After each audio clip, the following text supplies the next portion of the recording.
Dan juga kebangkitan orang mati datang karena satu orang manusia. Ayat kedua terakhir. Karena sama seperti semua orang mati dalam persekutuan dengan Adam, demikian pula semua orang akan dihidupkan kembali dalam persekutuan dengan Kristus. Amin. Jadi Kristus bangkit supaya kita juga bangkit. Kita yang percaya kepada Yesus dibangkitkan. Ya. Dalam bahasa narasi Perjanjian Baru, Kristus dibangkitkan. Yang dibangkitkan. Kenapa?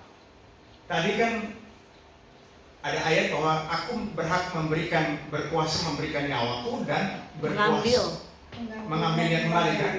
Lalu kenapa di sini dibangkitkan? Jadi kita berapologet ya. Dia dibangkitkan atau dia bangkit? Bangkit. Dia bangkit. Narasinya bilang dibangkitkan kok. Cek no bahasa asli. Ayo.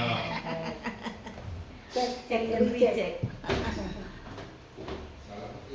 Ayo, coba kita berpikir ya. Jadi jangan sekedar ikut-ikutan. Dan jika Kristus tidak dibangkitkan, ya, jadi Kristus dibangkitkan.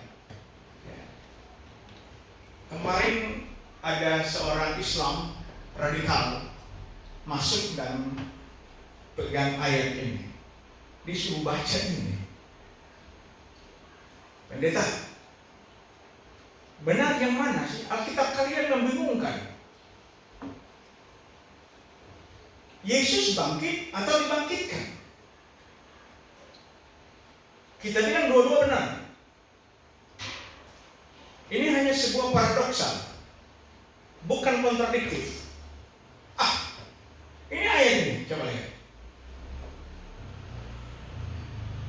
Jadi orang-orang Islam sedang belajar tekun untuk mencari dan menemukan kesalahan Alkitab. Mereka dengung-dengungkan bahwa Yesus hanya manusia, kenapa disembah, dituhankan. Lalu orang Kristen katupkan mulut rapat-rapat, tak berdaya. Apa ya? Ini dia. Apa ya? Pokoknya begitu. Lalu apakah yang tadi aku berkuasa memberikan nyawaku dan berkuasa mengambilkan kembali? Tidak benar. Benar. Nah, kalau dua-dua benar, bagaimana menjelaskan dua-dua benar? Ya.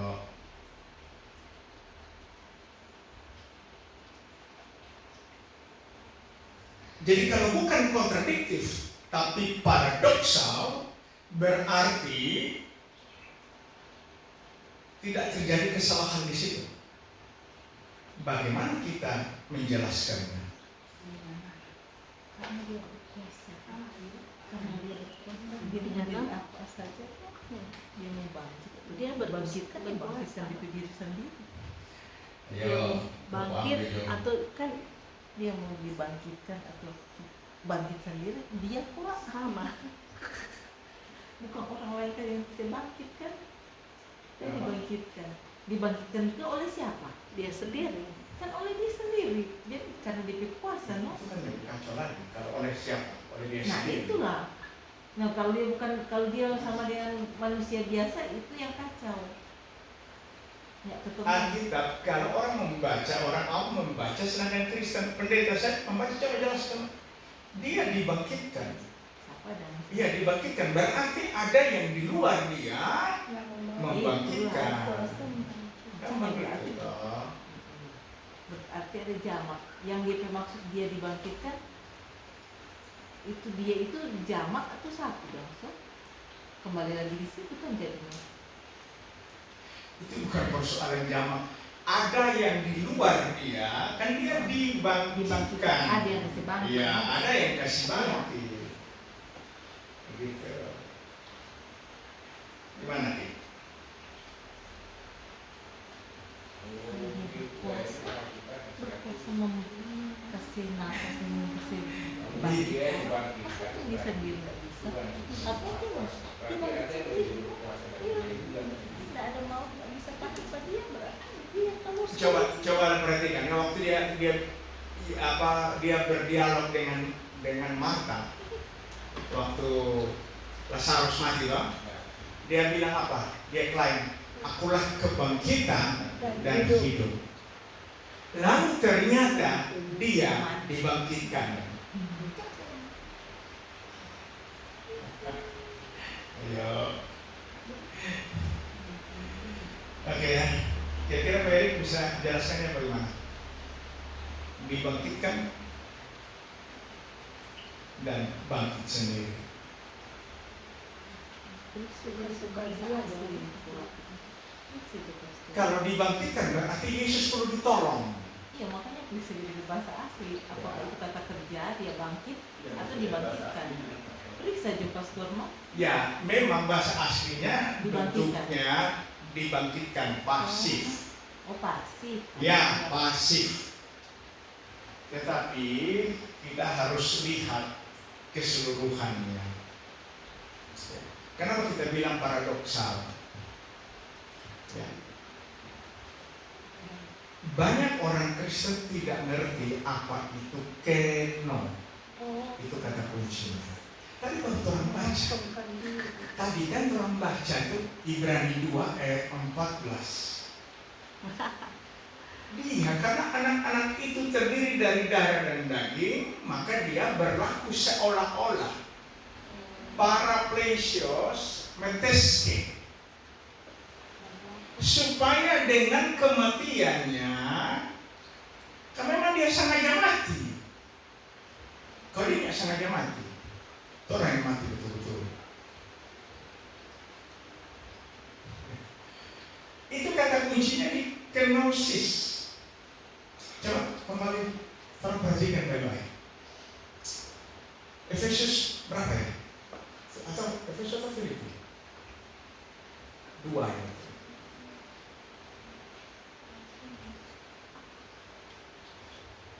Betul nggak ya itu ya?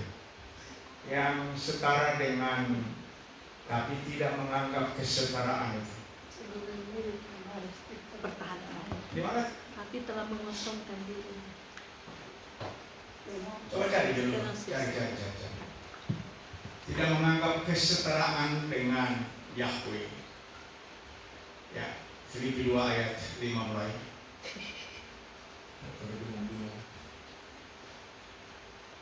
Betul tak?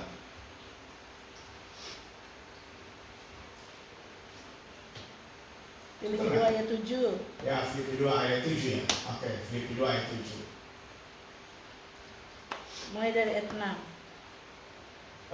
Ini Filipi apa nih? Ya, Filipi 2 ayat 5 mulai kan sebenarnya. Ayat 5. Ya.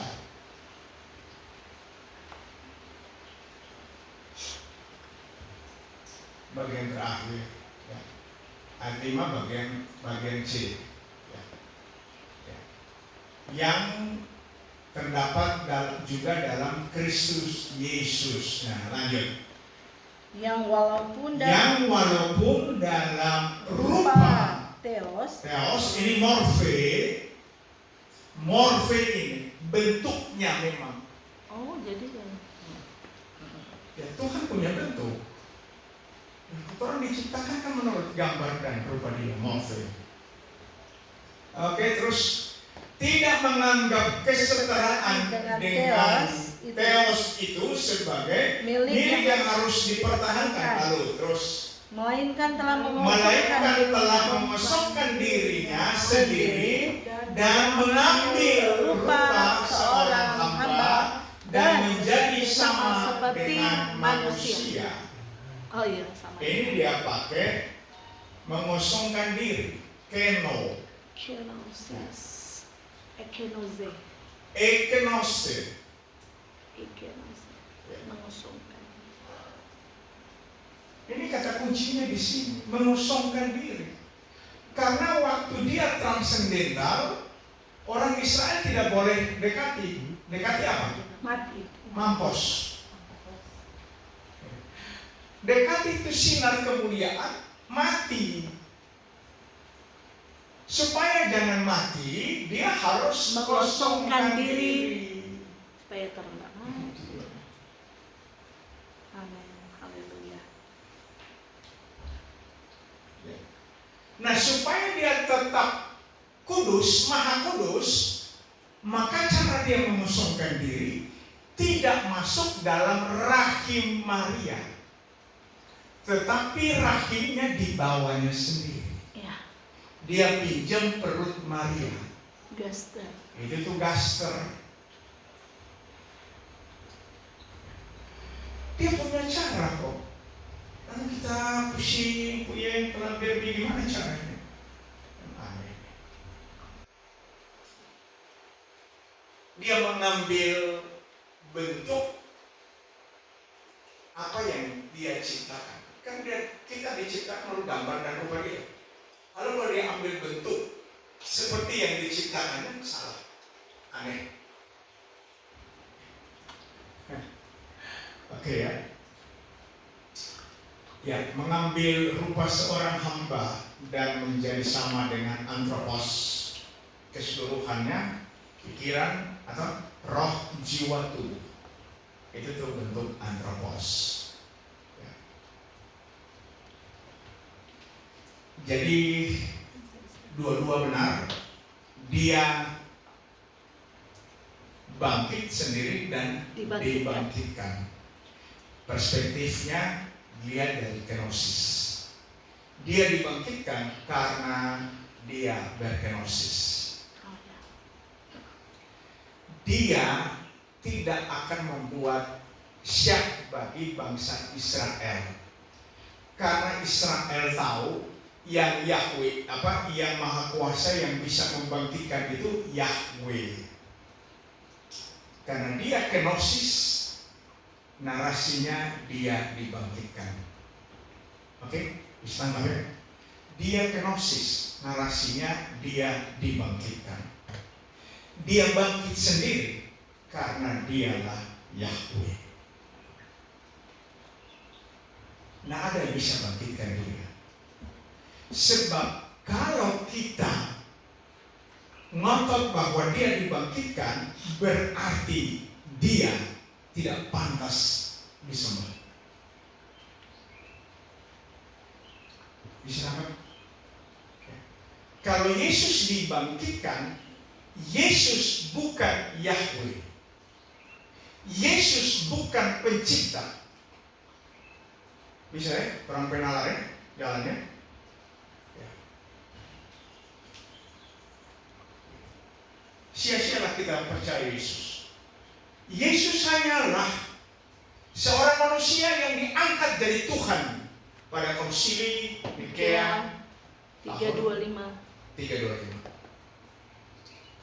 Benarlah tuduhan dari pihak sebelah. Kita hanya percaya seorang manusia yang diangkat dari Tuhan lewat konsili.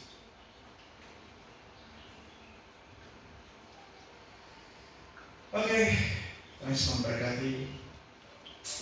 Kita memiliki pengharapan di dalam Yesus Kristus karena Dia adalah kebangkitan dan hidup. Amin. Ya. Dia berulang-ulang kali menyatakan diri. Akulah hidup, akulah kebenaran, akulah hidup. Tolong dinalar. Dia mengatakan akulah jalan Dan kebenaran dan hidup. Kebenaran. Jangan sekedar diucapkan. Mikir. Kalau dia dibangkitkan, maka ketika dia menyatakan akulah kebenaran, itu hoax. Bisa tangkap? Men. Bisa. Dia klaim dirinya, tidak ada pengantar agama di muka bumi ini yang berani menyatakan akulah kebenaran. Tidak ada kebenaran kedua. Tidak ada. Akulah kebenaran. Apa yang aku katakan, itu Yesus bilang, itulah kebenaran. Dan kalau dia bilang akulah kebenaran, akulah hidup, lalu dia dibangkitkan, maka ini adalah pembohongan publik, pembohongan umat. karena dia dibangkitkan. Berarti dia ngomong itu tidak benar. Itu hanya sebuah halusi. Saya sebut sebagai deluhal. Itu omong kosong, hoax. Lalu kita yang percaya kepada Yesus ini betapa malangnya. Itu yang tadi disampaikan oleh Paulus di dalam 1 Korintus 15. Kalau Yesus tidak bangkit, orang sia-sia jadi percaya. Orang tidak ada gunanya, orang memperingati kematiannya. Sebab dia mati terus-terusnya dan orang juga tidak akan bangkit lagi. Ya. Oke, kita persiapkan pikiran kita untuk perjamuan kudus. Ya, kita ini sebuah lagu